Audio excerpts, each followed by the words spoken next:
favorite part about being a teacher? You guys.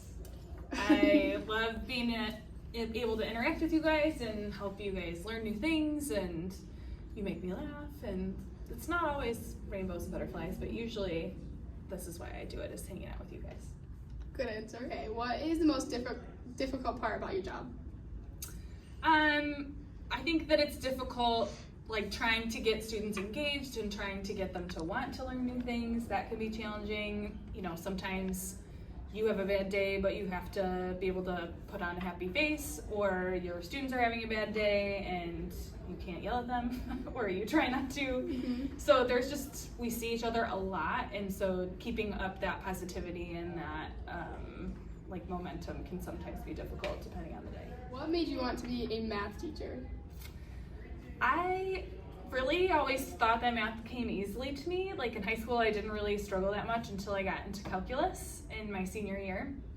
And I had a group of friends that like we studied and worked really hard, and there were certainly some challenging classes in college, but I feel like I enjoyed it. It made sense to me. And then when I like was studying it and learned what it's like to struggle, it made me want to be a math teacher even more, because I feel like I knew what it was like to struggle and I wanted to be better. I don't know. Gotcha. Do you think that students' work ethic changed after the COVID lockdown? Yes. I think that over the years it has changed a lot, but I think the use of technology is sometimes helpful. Like photomath is a great tool if you're using it for the right reasons.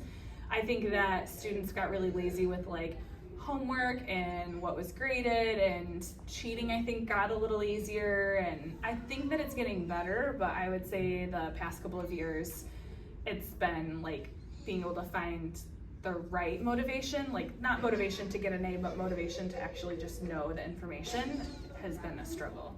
How do you deal with cell phones in your classroom? I take them. I take them during instructional time and during tests and quizzes.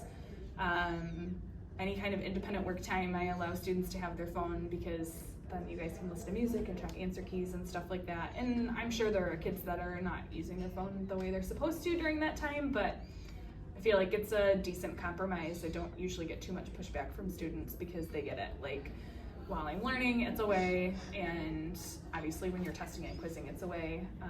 But yeah. What subject would you teach if you didn't teach math? I really like reading, and I don't mind writing. Like, so for a while I thought maybe I'd be an English teacher, but then I had an English class where one of my teachers was like over analyzing everything, and I just was like, why?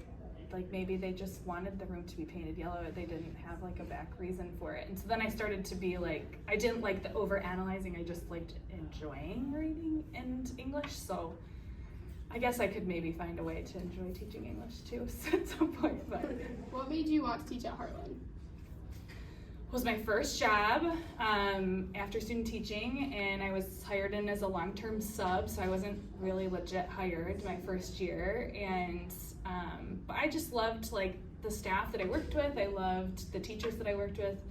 I liked the students. Like you guys are all, I would say in general, a really positive bunch, kind. And so it was just kind of contagious being here between the staff and the students, and I'm never looked back.